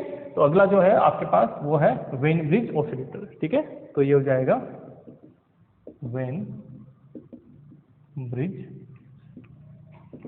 ऑसिलेटर, ठीक है, वेन ब्रिज ऑसिलेटर। तो वेन ब्रिज ऑसिलेटर में क्या होगा, तो आप देखिए कि जो वेन ब्रिज ऑसिलेटर है हमारा, उसके अंदर जो है एक तो होगा RC का पैरेलल सीरीज कॉम्बिनेशन, और एक होगा उसका पैरेलल कॉम्बिनेशन, ठीक है। तो पहले आता है सीरीज कॉम्बिनेशन, उसके बाद आता है पैरेलल कॉम्बिनेशन, ठीक है। तो ये RC, उसके बाद में फिर से R और C, सीरीज और पैरेलल कॉम्बिनेशन। इन दोनों पॉइंट के बीच में हम क्या देते हैं, इनपुट, और यहाँ जो हम फाइंड आउट करते हैं वो क्या करते हैं, आउटपुट। ये हमारा RC होता है, तो RC। इसे क्या बोलते हैं, वेन ब्रिज ऑसिलेटर। ये आपको देखो, ये डायरेक्ट सर्किट देखे पूछा जा सकता है कि वेन ब्रिज ऑसिलेटर कौन सा ऑसिलेटर है, ठीक है, वेन ब्रिज है या फिर कल्पिट है, क्लैंप है, हार्टले है, कौन सा ऑसिलेटर। तो एक तो आपको ये थ्योरेटिकल क्वेश्चन यहाँ से बना सकते हैं, ठीक है। दूसरा क्या है कि इसके लिए जो आपके पास कंडीशन होती है ना, तो फ्रीक्वेंसी और इसकी, तो फ्रीक्वेंसी तो कितनी होती है, सिंपल सी बात है, जब RC दे रखा है तो फ्रीक्वेंसी आपको सोचना ही नहीं है, कितना हो जाएगा, 2 पाई RC, ठीक है, कितनी हो जाएगी, 2 पाई RC। दूसरा इसके अंदर जो आउटपुट और इनपुट है ना, आउटपुट और इनपुट में जो आपको वैल्यू मिलेगी वो मिलेगी आउटपुट अपॉन इनपुट जो है, इसका अगर आप मॉड्यूलस लेते हैं, यानी कि मैग्नीट्यूड देखते हैं, तो कितना आता है, 1/3 आता है, एक ये कंडीशन है इसके अंदर, ठीक है। तो ये फ्रीक्वेंसी हो गई और ये हो गया। तो कुल मिला के ऑसिलेटर के बारे में हमने सब कुछ देख लिया। हार्टले ऑसिलेटर और जो आपका कल्पिट ऑसिलेटर है, उसको आप हार्टले, कल्पिट और जो आपका RC है, उसके अंदर किस किस तरह के क्वेश्चन, देखो हार्टले और कल्पिट अगर आता है तो उसमें न्यूमेरिकल क्वेश्चन जो है आपको मैंने बताया था, HFE पे, HFE की वैल्यू क्या होगी वो, प्लस फ्रीक्वेंसी क्या होगी। RC फेज शिफ्ट आता है, तो RC फेज शिफ्ट में आपको RC के एक जो RC है वो कितना फेज शिफ्ट दे सकता है, वो क्वेश्चन बनाया जा सकता है, ठीक है। कैसे निकालोगे, जितने RC है उसके डिवाइड कर दो उसके अंदर 180 के अंदर, है ना, क्योंकि कुल मिला के 180 डिग्री का फेज शिफ्ट जो है वो कुल मिला के जो आपका फीडबैक सर्किट है वो देना चाहिए, ठीक है। फिर आता है इसमें, तो इसमें कोई बहुत बड़ी समस्या है नहीं, क्योंकि क्या होता है वन अप जहाँ पे एल सी है वहाँ रूट एल सी आएगा, और जहाँ पे आर सी है वहाँ सिंपल आर सी आएगा 1/, में बाकी 2 पाई में तो क्या चल रहा है, मल्टीप्लाई चल रहा है। एक सिर्फ और सिर्फ किस में समस्या थी, सिर्फ और सिर्फ हमेशा किस में थी कि जो हम आर सी पे शिफ्ट करते हैं वहाँ √10 एक एक्स्ट्रा टर्म आ जाती है, वो आपको दिमाग में रखना है, ठीक है। तो ऑसिलेटर के बारे में जितना भी हम जो भी चीज़ें थी वो सारी चीज़ें हमने थ्योरेटिकली देख ली है, ठीक है, और न्यूमेरिकल भी देख लिए कि न्यूमेरिकली कैसे इसको सॉल्व करेंगे। तो मैं 1-2 क्वेश्चन फिर से ले लेता हूँ, क्योंकि 1-2 क्वेश्चन में आपको क्लियर हो जाएगा कि चीज़ें क्या है। आएगा बड़ा सिंपल सा क्वेश्चन, आपको कोई घुमा फिरा के नहीं आएगा, अगर आपको वो फॉर्मूला याद है, ठीक है, कंडीशन याद है, तो आप इसको आराम से कर देंगे, ठीक है। तो चलिए पहला इक्वेशन है, एक कल्पित ऑसिलेटर के परिपथ नियतांक निम्नलिखित है, ठीक है। तो उसमें RL आपको गिवन है क्वेश्चन में, RL = 10 किलो ओम, जो भी चीज़ें हैं वो गिवन है इसके अंदर। देन उसके बाद में C2 गिवन है आपको, C2 है 0.5 माइक्रो फेराडे, C1 गिवन है, C1 है आपके पास 0.02 माइक्रो फेराडे, ठीक है। उसके बाद L गिवन है, L है आपके पास 50 माइक्रो हेनरी। उसके बाद है HFE गिवन है, HFE जो है वो है 30, HOE है, HOE है वो है 12 × 10⁻⁻6, और HRE है, अच्छा ये सारे दे रखे हैं लेकिन इनका काम है नहीं अपने पास, HRE है -10⁻⁴, HIE है 100 ओम, ठीक है। ये सारी कंडीशन जो है मैं गिवन है, इसमें से आपको पता है कि बहुत सारी चीज़ें तो अपने को देखनी होंगी, ठीक है। पहला ही क्वेश्चन ये है, क्या ये दोलनी परिपथ, यानी कि क्या ये ऑसिलेटर है या नहीं है ना, ऑसिलेटरी है या नहीं है, इसका मतलब क्या है कि ये अगर हम इसको कनेक्शन करके और इसको जब एक आउट इनपुट देके छोड़ देते हैं तो क्या ये ऑसिलेटर की तरह बिहेव करेगा या नहीं करेगा, ठीक है। तो कल्पित ऑसिलेटर, तो कल्पित ऑसिलेटर के लिए क्या कंडीशन होती है कि सबसे पहले सस्टेनेबल होना चाहिए, ठीक है, स्वपोषित होना चाहिए। स्वपोषित के लिए क्या है कि HFE की जो वैल्यू है वो आनी चाहिए C2/C1 से ग्रेटर देन, ठीक है, क्या आनी चाहिए, C2/C1 से ग्रेटर देन आनी चाहिए। तो पहले C1/C2 निकालिए, ठीक है, C2/C1 निकालिए, तो C2 कितना है, C2 है हमारे पास 0.5 × 10⁻⁻6 डिवाइडेड बाय, ये कितना है 0.02 × 10⁻⁻6, ठीक है। तो ये हटाओगे तो कितना आ जाएगा 50/2, दैट इज 25, ठीक है। 50/2 यानी कि कितना आ गया 25 आ गया। अब मुझे बताइए 25 है तो 25 जो है, या HFE जो है ये कि इससे बड़ा है क्या, तो आप देख लीजिए HFE कितना है 30, ये कितना है 25, तो ये 30 है, इसका मतलब क्या है C2/C1 से ग्रेटर देन क्या है, HFE है, ग्रेटर देन इसका मतलब क्या होगा, सस्टेनेबल है, ठीक है। यही कंडीशन हमें देखनी कि C2/C1 की वैल्यू कम आनी चाहिए HFE से, HFE कितना 30 और ये है 25, तो हो गया, तो सस्टेनेबल हो गया। अब इसमें आगे है दूसरा क्वेश्चन कि दोलित्र, अगर दोलित्र है तो उसकी आवर्ती यानी कि फ्रीक्वेंसी गणना कीजिए। तो फ्रीक्वेंसी क्या होती है इसके लिए, बड़ा सिंपल सा है, फ्रीक्वेंसी होता है 1/2 इधर क्या था रूट में है ना, चलो 1/2 क्योंकि LC कॉम्बिनेशन है तो रूट में आएगा, तो वो लिख देता हूँ कि 1/2 फिर इधर आएगा 1/L और 1/C1 + 1/C2, ठीक है। कोई समस्या नहीं है यहाँ तक, सारी वैल्यू आप यहाँ पुट कर दीजिए, पुट करके इसकी फ्रीक्वेंसी फाइंड आउट कर लीजिए, ठीक है। तो आप ये रखेंगे तो ये हो जाएगा 3.14 रूट में 1/L है ना, तो 1/LL कितना है 50 × 10⁻⁻6, 1/C1 ये रहा, तो 0.02 × 10⁻⁻6 प्लस 0.5 × 10⁻⁻6, ये पूरे का रूट। अब आपको एक कैलकुलेशन खुद को करनी है, मैं इसमें टाइम वेस्ट नहीं करने वाला, ठीक है। -6 है, इसको बाहर ले आइए, नीचे क्योंकि आ जाएगा कॉमन, -6 से बाहर लाएंगे तो -6 यहाँ आ जाएगा, इसको पॉइंट हटा के ऊपर 10 वेन जो भी करना है करके कैलकुलेशन कर लीजिए, आपको आराम से सॉल्यूशन मिल जाएगा। फाइनल जो वैल्यू आने वाली है इसकी वो आने वाली है 162 किलोहर्ट्ज, कितनी आएगी 162 किलोहर्ट्ज जो है वो आपको वैल्यू मिल जाएगी इसकी, ठीक है। कोई समस्या है यहाँ तक, बड़ा सिंपल है। देखो आपको फॉर्मूला अगर दिमाग में है तो सब कुछ कर जाओगे, फॉर्मूला याद रखने का तरीका भी मैंने आपको बताया है कि जहाँ LC है वहाँ दिमाग में रखो कि डिवाइड में √LC आना है, ठीक है। अब 2 C हैं तो इसमें ये चीज़ हो जाएगी, वहाँ पे L 2 थे तो वहाँ पे L वाला दोनों देना पड़ेगा, ठीक है। चलिए तो कल्पित ऑसिलेटर वाला ये हो गया है, HFE गिवन है आपको, और इसी तरह से जो है आप फाइंड आउट कर सकते हैं हर्टले का क्वेश्चन एक है ना। चलिए हर्टले पे आ जाते हैं। तो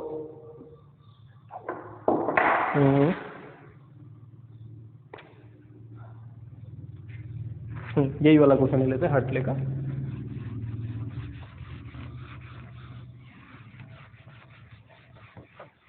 हर्टले ऑसिलेटर में क्या है, अब ये कह रहे हैं कि हर्टले ऑसिलेटर में 100 पिकोफेरेड है ना, क्वेश्चन में है 100 पिकोफेरेड, तो ये क्या हो गया, सी हो गया हमारा। ठीक है, 100 पिकोफेरेड का संधारित्र 50 किलो हर्ट्ज आवृत्ति के दोलन उत्पन्न करता है। कितने और करता है, फ्रीक्वेंसी गिवन है, आपको उल्टा दे दिया क्वेश्चन, तो आपको फ्रीक्वेंसी गिवन है 50 किलो हर्ट्ज, ये फ्रीक्वेंसी आपको गिवन है, कैपेसिटर आपको गिवन है। देन उसके बाद में दोलन उत्पन्न करता है यदि ट्रांजिस्टर के लिए HFE जो है वो 50 गिवन है, ठीक है, हो तो प्रेरक कुंडलियों का मान ज्ञात कीजिए, यानी कि L1 L2 का जो है आपको मान ज्ञात करना है। ठीक है, तो फाइंड आउट क्या करना है, L1 और L2 है, इसकी वैल्यू क्या होगी। ठीक है, साथ में क्या कहा गया है नेक्स्ट में कि अन्योन्य प्रेरक जो है वो कितना है, M वो नगण्य है, यानी कि जो M है वो नगण्य है, इसका मतलब कितना है, 0 है, उसको लेने की जरूरत नहीं है। ठीक है, ये कंडीशन इन्होंने दे दी। तो यहाँ से देखिए कि जो मेरा HFE है उसके लिए कंडीशन क्या होनी चाहिए, मिनिमम कंडीशन वो ये होनी चाहिए कि HFE ग्रेटर देन इक्वल क्या होना चाहिए, L1 plus M upon L2 plus M होना चाहिए। ठीक है, M क्या है इसमें, अब मिनिमम वाला केस समझ करना कि इसको हमें क्या करना है, फ्रीक्वेंसी उत्पन्न करना मिनिमम केस के अंदर, तो इसका मतलब क्या हुआ कि जो HFE में क्या कर सकता हूँ, इक्वल ले सकता हूँ L1 अपॉन L2 के। ठीक है, क्यों, क्योंकि वो क्या है, नगण्य है।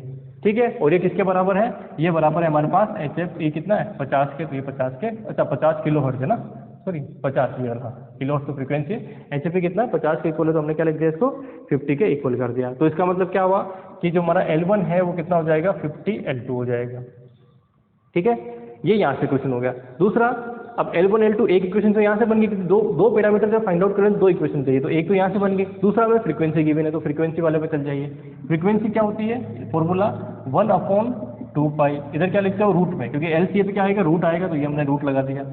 ठीक है, यहाँ क्या होता है, L1 plus L2 plus 2M into C, ये होता है। M क्या मानना है, 0 के इक्वल, तो ये क्या हो जाएगा 2 रूट में L1 plus L2 into C। ठीक है, हो गया सॉल्यूशन। अब यहाँ से क्या करना है, फ्रीक्वेंसी आपको गिवन है 50 किलो हर्ट्ज, और इसको मल्टीप्लाई करके इसको सोल्व करना है। ठीक है, जब आप इसको सोल्व करेंगे तो करीब करीब ये जो आपको वैल्यू मिलेगी ये आ जाएगी आपके पास L2 इक्वल टू, है ना, चलिए मैं बता देता हूँ ये इक्वेशन क्या होगी, क्योंकि आप क्या करेंगे यहाँ पे ये रखेंगे वैल्यू, है ना, तो 2 रूट में ये कितना है, L1 की जगह क्या रख देंगे, ये वैल्यू रख देंगे 50 L2, तो जैसे 50 L2 रखेंगे तो L2 50 और प्लस L2 यानी कि 51 L2। ठीक है, तो ये कितना हो जाएगा, रूट में 51 L2C। ठीक है, अब आप इसको सोल्व कर लीजिए, तो सोल्व करेंगे तो क्या हो जाएगा, L2 इज इक्वल टू, मैं डायरेक्टली फॉर्मूला बना देता हूँ, फिर आप उसमें वैल्यू रख लीजिए। ठीक है, ये क्या होगा, L2 इस तरफ जाएगा, ये नीचे आएगा, पहले तो इसका स्क्वायर हो जाएगा। ठीक है, स्क्वायर, चलो स्क्वायर कर देते हैं, तो जैसे आप स्क्वायर करेंगे तो इक्वेशन क्या हो जाएगी, F² इज इक्वल टू 4π²। ठीक है, ये रूट यहाँ से कैंसिल आउट हो जाएगा, क्या हो जाएगा L2C। अब L2 को इधर ले आइए, तो L2 is equal to 1/4π² F² और C। ठीक है, इन तीनों की, चारों की जो है यहाँ पे वैल्यू रख दीजिए, किसकी, 4 तो ऑलरेडी है, तो 4 हो गया, ये हो जाएगा 1.3² F कितना है 50, तो 50 का कितना हो जाएगा किलो हर्ट्ज में ना, तो 50 का हो गया हमारे पास 25 इंटू 10⁻, किलो में है तो 3 तो यहाँ से, 2 यहाँ से 0 मिल जाएंगे, तो कितने हो जाएंगे आपके पास 8, है ना, और C कहाँ है, P है हमारे पास, ये रहा पिकोफेरेड, तो ये हो जाएगा मल्टीप्लाई में 100 इंटू, पिको का मतलब कितना होता है 10⁻12। ठीक है, पिको का मतलब कितना होता है 10⁻12, तो 10⁻12 पूरे को सोल्व कर लीजिए, आपको L2 की जो वैल्यू मिलेगी वो L2 की वैल्यू मिलेगी 2 मिली हेनरी। कितनी मिलेगी, 2 मिली हेनरी। तो जब ये 2 मिली हेनरी है तो ये कितना हो जाएगा, L1 हो जाएगा 2 into 50, that is 100 milli henry. ठीक है, कितना हो जाएगा 100 मिली हेनरी इसकी वैल्यू आ जाएगी। ठीक है, चलिए हो गया सॉल्यूशन। तो इस तरह से आपको सिंपल क्वेश्चन, देखो हर चीज जो है वो सिर्फ HFE और इस पर डिपेंड करता है और किसी पे डिपेंड नहीं करता। कल्पिट और हर्टले जो है उसके न्यूमेरिकल्स आ सकते हैं, बाकी आज के लिए मैंने आपको बताया सिंपल सा क्वेश्चन आपको पूछा जा सकता है। तो मैंने जितनी भी तरह की क्वेश्चन हो सकते थे वो आपको यहाँ पे दिखा दिए, पढ़ा दिए, है ना। चलिए, तो अभी हमारे पास फिर भी थोड़ा बहुत टाइम बचा हुआ है ना। तो इस टाइम में मैं सोच रहा हूँ कि क्योंकि मुझे आपको FET भी पढ़ाना है, ठीक है। तो FET मुझे पढ़ाना है, तो FET जो है वो 15-20 मिनट का टॉपिक है, तो मैं इसी वीडियो में ले लेता हूँ, है ना। इस वीडियो में इसलिए ले लेता हूँ क्योंकि FET पे सिर्फ एक क्वेश्चन आने वाला है, एक ही उसका फॉर्मूला बनता है ना, फील्ड इफेक्ट ट्रांजिस्टर का। वो डायरेक्टली आपको याद रहेगा तो बड़ा सिंपल सा हो जाएगा और उसमें कोई बहुत ज़्यादा कैलकुलेशन है नहीं, ठीक है। तो हमारा नेक्स्ट जो टॉपिक होगा वो क्या होगा, FET, फील्ड इफेक्ट ट्रांजिस्टर, ठीक है।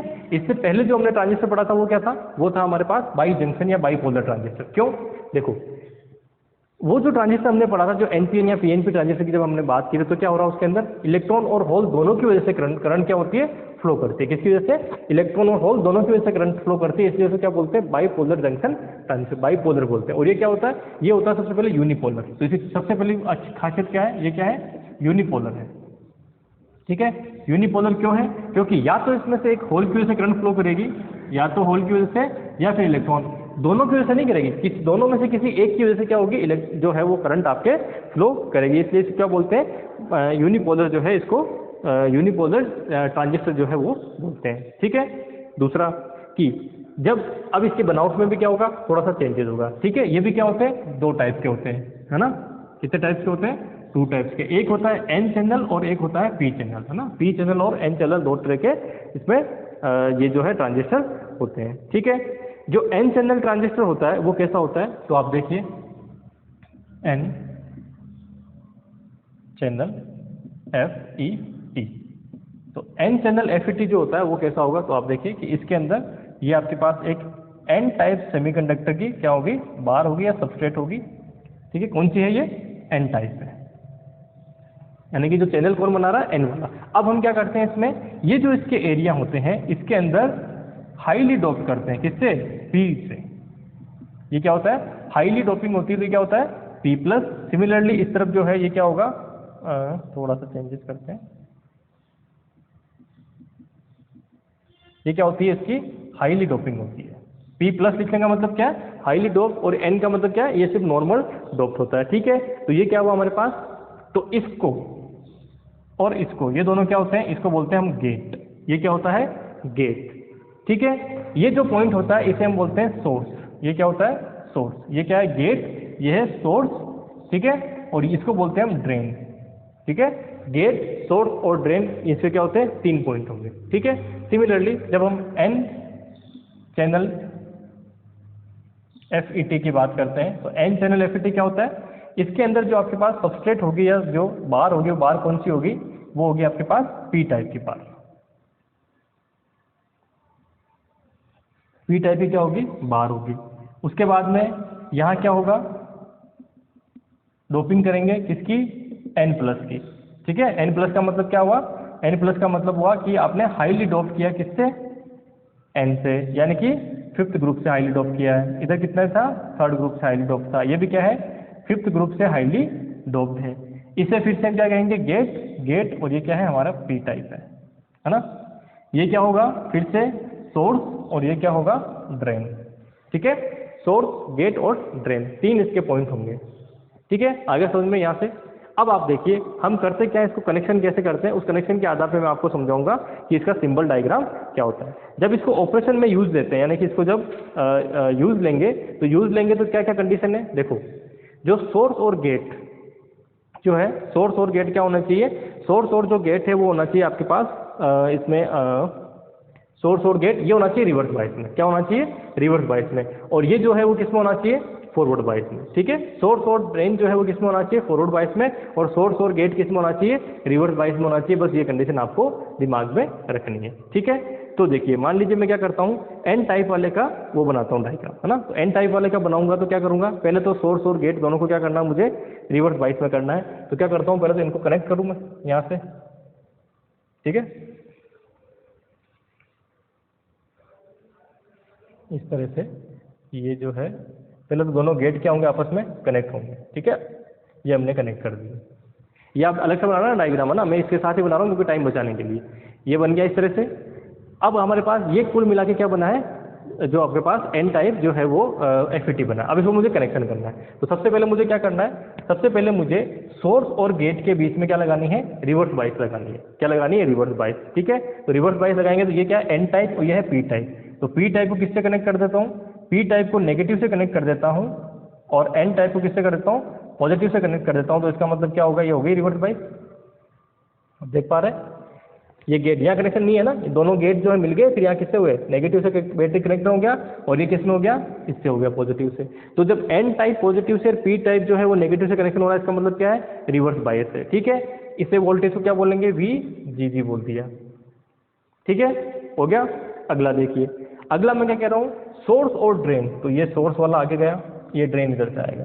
सोर्स और ड्रेन किस में होना चाहिए, फॉरवर्ड बायस में होना चाहिए। ठीक है, तो इसमें क्या हो जाएगा कि ये जो है, यानी कि फॉरवर्ड बायस, या फिर इस तरह से मान लीजिए इसको समझने के लिए कि सोर्स से क्या होता है, सोर्स का मतलब क्या है, जहाँ से कोई चीज़ निकलती है ना, ये हमारा सोर्स है ना, जो सोर्स से निकलती है ड्रेन में जाती है, तो इलेक्ट्रॉन यहाँ से यहाँ जाने चाहिए। इसमें क्या एन टाइप है ना, एन टाइप में क्या होंगे, इलेक्ट्रॉन यहाँ से यहाँ जाएंगे। जब इलेक्ट्रॉन यहाँ से यहाँ जाएंगे तो इसका मतलब क्या होगा कि इलेक्ट्रॉन जब यहाँ से यहाँ जाएंगे, है ना, सिर्फ इलेक्ट्रॉन ही जाएंगे, तो इलेक्ट्रॉन जाएंगे तो ये क्या होना चाहिए, पॉजिटिव, ये क्या होना चाहिए, नेगेटिव, तभी तो इलेक्ट्रॉन इधर जा सकते हैं। ठीक है, तो ये होगा नेगेटिव, ये पॉजिटिव, ये इस तरह से कनेक्शन हो जाएगा। तो ये इसका है बेसिक एक्टिव रीजन में काम करने का, यानी कि ऑपरेशन कैसे होगा किसी भी FET का, तो इस तरह से कि गेट और सोर्स क्या होना चाहिए, वो रिवर्स बायस में, और बाकी आप देख लीजिए कि जो अपने पास सोर्स से ड्रेन की तरफ अगर जाते हैं, इसमें कैसे कनेक्शन करना है, इसमें इस तरह से करना है कि जो भी इसके अंदर जो आवेश वाहक है, यानी कि जो चार्ज कैरियर है, वो चार्ज कैरियर ड्रेन की तरफ मूव करने चाहिए। ठीक है, अब आ जाइए यहाँ पे, इसको कनेक्शन करेंगे तो कैसे करेंगे,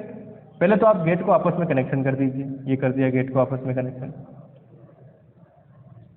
ठीक है, अब गेट और सोर्स किस में होना चाहिए, रिवर्स बायस में। तो गेट और सोर्स रिवर्स बायस में होना चाहिए, तो क्या करेंगे, यहाँ से इधर लाएंगे। गेट क्या है, एन टाइप, तो रिवर्स में करने के लिए पॉजिटिव से कनेक्ट करेंगे और इसको नेगेटिव से कनेक्ट करेंगे। इसका अपोजिट हो गया। ठीक है, इसका अपोजिट, अच्छा इसको क्या, इसको VDD बोल देते हैं ना, ये जो वोल्टेज है ना, ये सोर्स ले रहे हैं, ये क्या है, VDD है। अब यहाँ से देखिए, इसमें क्या होना चाहिए, सोर्स से ड्रेन की तरफ क्या होना चाहिए, जो भी आपके आवेश वाहक हैं, जो भी चार्ज कैरियर वो जाने चाहिए। आवेश वाहक कौन से हैं, पी टाइप में होल होते हैं। होल क्या है, S से D की तरफ जाने चाहिए। कब जाएंगे, होल किधर से किधर जाते हैं, पॉजिटिव से नेगेटिव की तरफ। तो इसका मतलब ये क्या होना चाहिए, नेगेटिव पे, ये किस में होना चाहिए, पॉजिटिव पे। तो यहाँ क्या करेंगे, जो नई एक और बैटरी हम यूज़ करेंगे इसका कनेक्शन करने के लिए, बाइसिंग देने के लिए, तो ये क्या होना चाहिए, नेगेटिव, ये पॉजिटिव, ये नेगेटिव और ये पॉजिटिव। ठीक है, VDD और VGG। ठीक है, हो गया बाइसिंग। आगे समझ में, दिमाग में क्या रखना है, सोर्स का मतलब है देने वाला, ड्रेन पे जाने वाला। तो सोर्स से ड्रेन जाना चाहिए, कौन जाएगा, इधर होल जाएगा, इधर इलेक्ट्रॉन जाएगा, उसके हिसाब से हमने बाइसिंग कर दी। G और ये S, बस इसका दिमाग में रखना, ये क्या होना चाहिए, ये एक गेट की तरह काम कर रहा है। कैसे कर रहा है मैं बताऊंगा आपको, है ना। ये क्या हो रहा है, गेट की तरह काम कर रहा है, तो उसके अकॉर्डिंग क्या होगा आपके पास कि ये होना चाहिए किसमें, रिवर्स बायस में। बस इसका दिमाग रखना कि S और G क्या होना चाहिए, रिवर्स बायस में, बाकी आप उसके अकॉर्डिंग सॉल्व कर लेंगे। ठीक है, अब सिंबल डायग्राम देखते हैं। तो इसका जो सिंबल डायग्राम होगा एन टाइप का, है ना, मैं यहाँ बना देता हूँ। एन टाइप का जो ये है वो कुछ देखो, पहले तिरछा था, अब तिरछा नहीं होकर ऐसे सीधा जाएगा ये। ठीक है, तिरछा नहीं होकर क्या होगा, सीधा होगा। ठीक है, अब इसके अंदर क्या होंगे, 3 टर्मिनल होंगे। ठीक है, D, G और S, है ना। तो ये हमारा सोर्स, ये ड्रेन और ये गेट। ठीक है, सब कुछ गेट पे डिपेंड करता है। ठीक है, तो एन टाइप में और पी टाइप में क्या चीज़ें होंगी उसकी हम बात कर लेते हैं ना। तो आपके पास अगर मान लीजिए एन टाइप की बात करें, तो एन टाइप में क्या हो रहा है, सब कुछ डिपेंड कर रहा है इस पे, रिवर्स बायस और फॉरवर्ड बायस पे। जी का जो है, इसमें वही करंट का डायरेक्शन होनी चाहिए, या तो अंदर की तरफ, दोनों बना कौन चलिए में, या तो अंदर की तरफ होगी या क्या होगी, बाहर की तरफ होगी।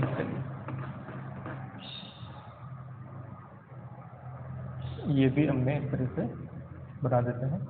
ठीक है, तो ये हमारा हो गया एन चैनल और ये हो गया पी चैनल।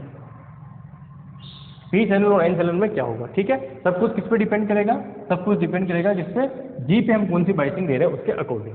ठीक है, चलिए एन टाइप में क्या हो रहा है, एन टाइप पे आप देखिए कि पी पे हम क्या दे रहे हैं, नेगेटिव, और इस पे क्या दे रहे हैं, पॉजिटिव। ठीक है, तो इस पे पॉजिटिव देने का मतलब क्या हुआ, इसका मतलब ये हुआ कि करंट जो फ्लो करेगी वो किधर फ्लो कर रही है, सोर्स से अंदर जा रही है। ठीक है, और जी से क्या हो रही है, बाहर आएगी। ऑब्वियसली बात है, क्योंकि नेगेटिव से आ रही है तो जी से क्या होगी, करंट बाहर आएगी। ठीक है, तो इसका मतलब एन टाइप में क्या होगा एन टाइप के अंदर जो है, एक सेकंड है ना,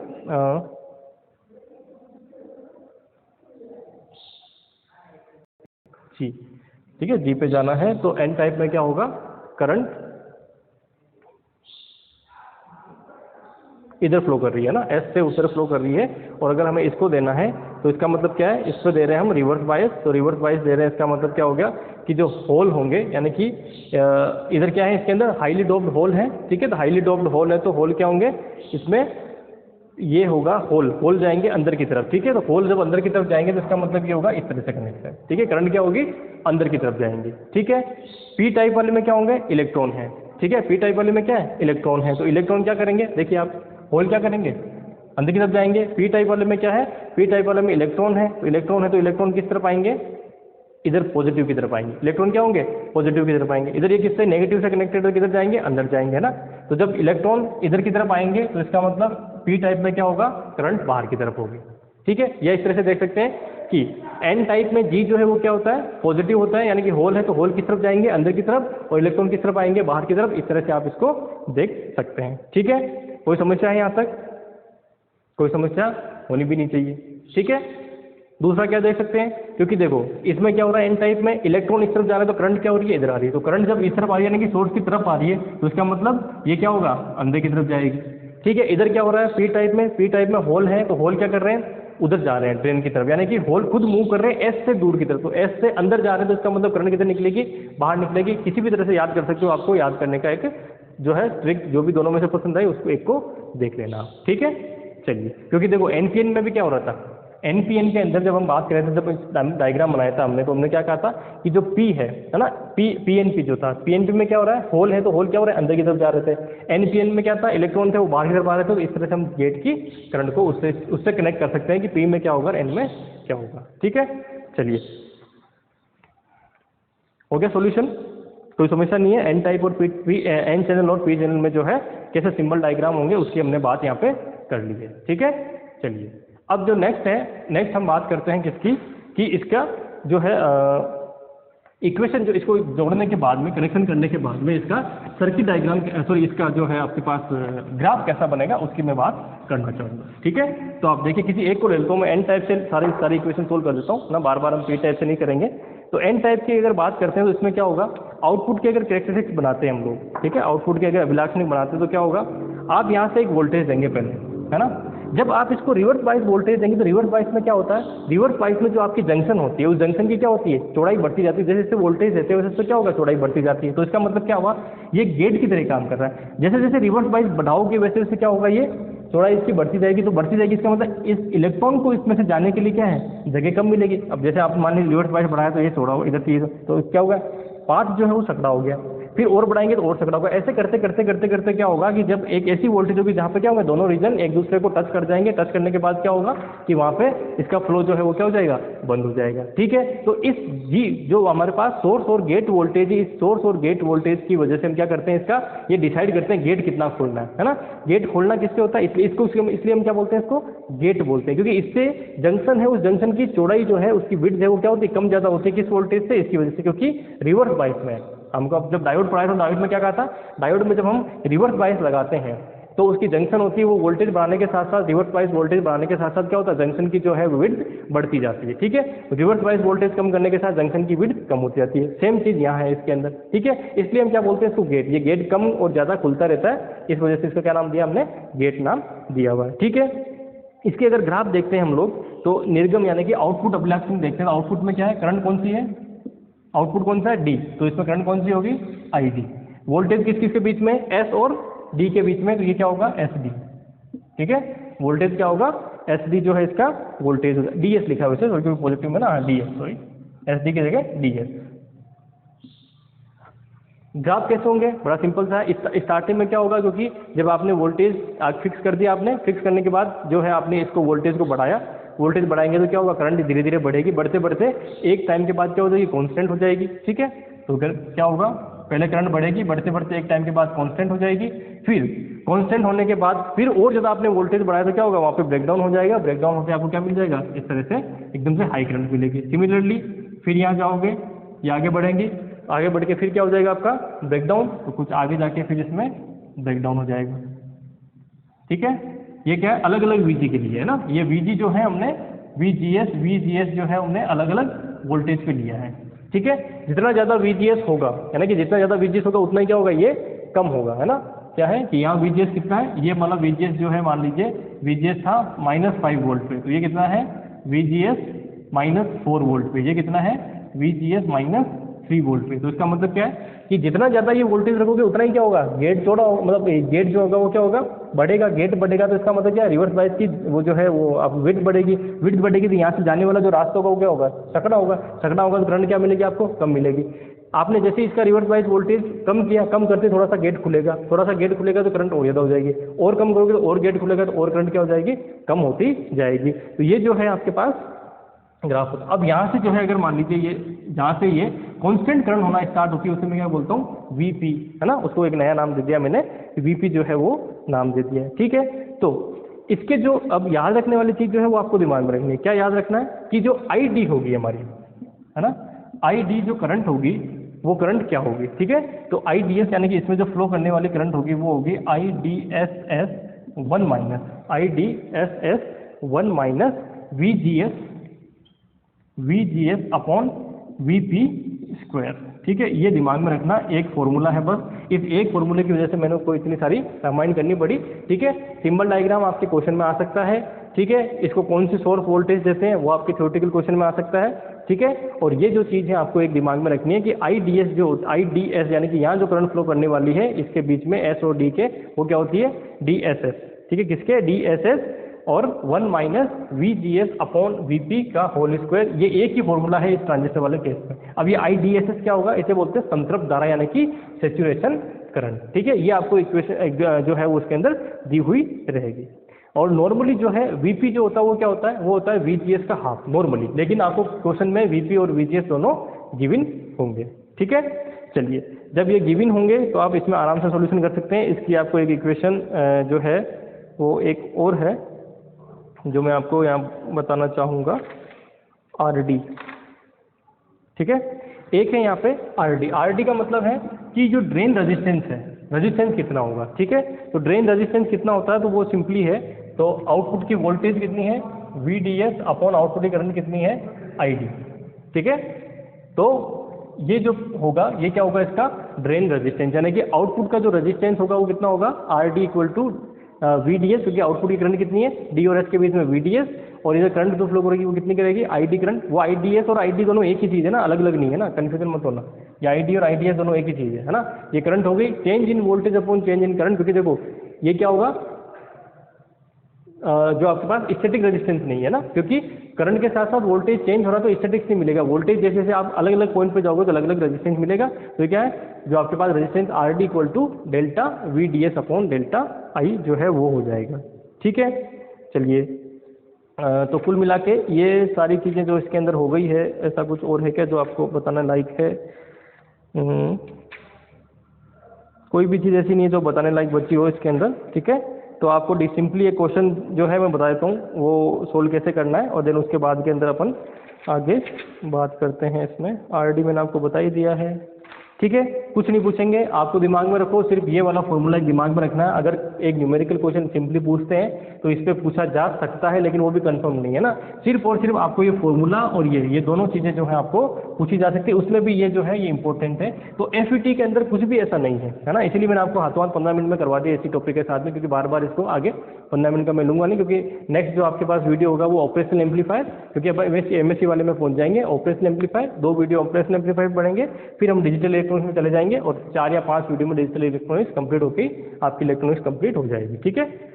उसके बाद मैं सोच रहा हूँ कि क्वांटम मैकेनिक्स पहले करा दूँ, क्योंकि बहुत सारे जो कमेंट वगैरह आ रहा है उसमें क्वांटम मैकेनिक्स का लोग कमेंट करें कि भाई क्वांटम मैकेनिक्स पहले कराई जाए, तो क्वांटम मैकेनिक्स पहले करा दूंगा। बाकी थ्योरेटिकल है, कोई उसमें डरने वाली बात है नहीं।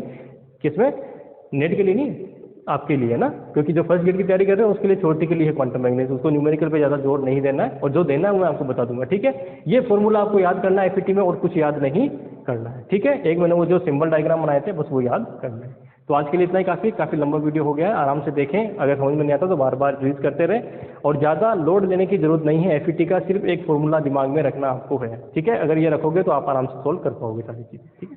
Thank you very much.